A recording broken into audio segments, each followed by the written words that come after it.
अस्सलाम वालेकुम स्टूडेंट्स। आज के इस वीडियो लेक्चर में हम एक क्वेश्चन स्टडी करेंगे, how to calculate thermal conductivity. तो थर्मल कंडक्टिविटी का सिंबल हमने डिस्कस किया था, K is the thermal conductivity which is equal to Q by T multiply L is the length over A multiply by T1 minus T2. A is the area, T1 minus T2 temperature difference, Q is the amount of heat, T is the time. इस फॉर्मूले के through हम क्या करते हैं, thermal conductivity को calculate कर सकते हैं। तो हमारे जो सिलेबस में इसकी एग्जांपल है, एग्जांपल 9.1 पेज नंबर 198 के ऊपर, इसको सोल्व करते हैं हम। The exterior brick wall of a house of thickness 25 cm has an area given है हमें, वो हमने कैलकुलेट करना है। The exterior brick wall of a house of thickness 25 cm has an area 20 meter square. The temperature inside the house is 15 degrees Celsius and outside is 35 degrees Celsius. Find the rate at which thermal energy will be conducted through the wall. The value of K for bricks is 0.6 watt per meter per Kelvin. ये statement है हमारे पास। तो इसका हम सबसे पहले given data लिखते हैं कि हमें क्या क्या गिवन है। इसमें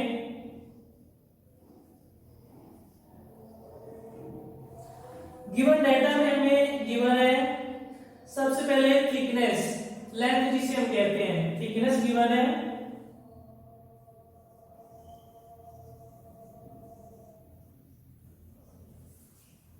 थिकनेस गिवन है हमें L 25 centimetre.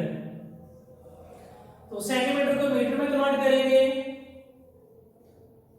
25 divide by 100 metre is equal to 0.25 metre. Has an area 20 metre square, area given है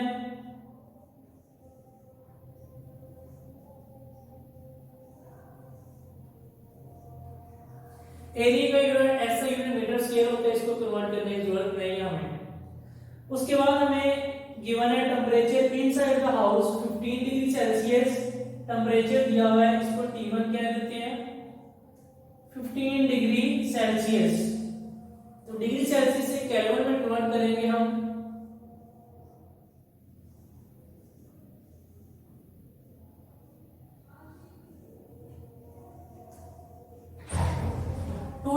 केल्विन हमें इसका टेंपरेचर गिवन है T1।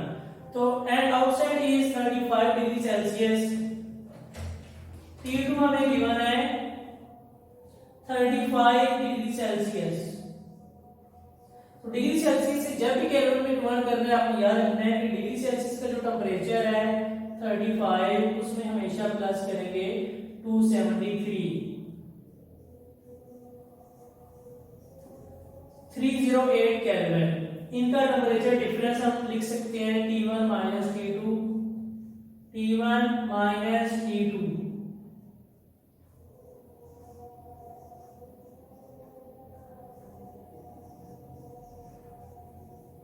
इनका टेंपरेचर डिफरेंस आ जाएगा हमारे पास 20 kelvin, T1 minus T2। Find the rate at which thermal energy will be conducted.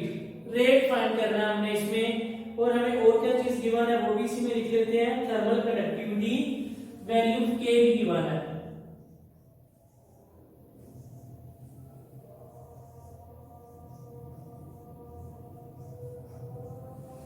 ये भी given है हमें। अब इसके बाद टू फाइंड क्या हेडिंग देंगे हम,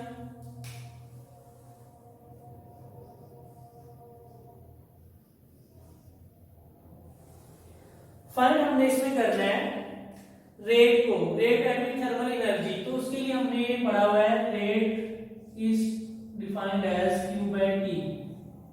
हमने इसकी वैल्यू कैलकुलेट करनी है।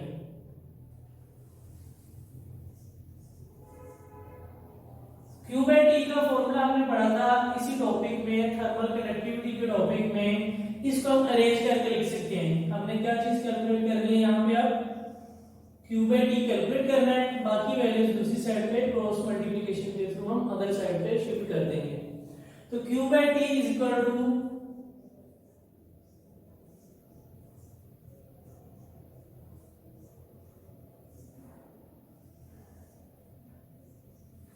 ये आ जाएगा हमारे पास rate of flow of thermal energy का formula Q by D equal to K A T1 minus T2 divided by L। यहाँ पे हम वैल्यूज पुट करेंगे।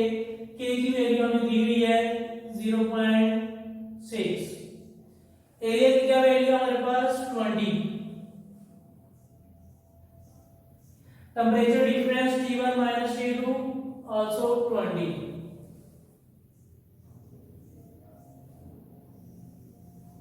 divided by length 25 centimeter which is equal to 0.25 meter।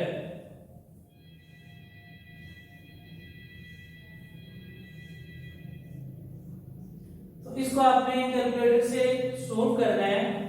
सारी calculations के बाद आपके पास जो आंसर आता है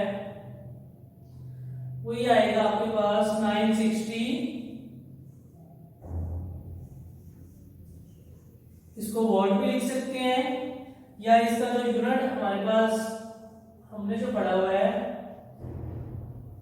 960 जूल पर सेकेंड, तो दोनों यूनिट लिख सकते हैं आप लोग क्योंकि दोनों पावर है, तो मतलब इसको हम फिर ऐसे लिखेंगे 1 watt is equal to 1 joule per second. ये एक दूसरे के इक्विवेलेंट है, तो दोनों हमारे पास ठीक होंगे। तो लास्ट पे आप लोगों ने इसकी हेडिंग देके रिजल्ट लिख लेना है।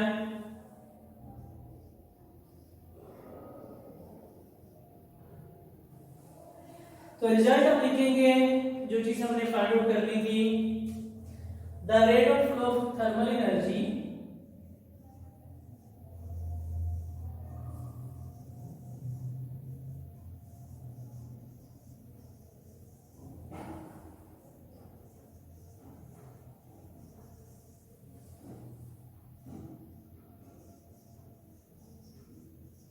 across opposite faces is 960 joule per second.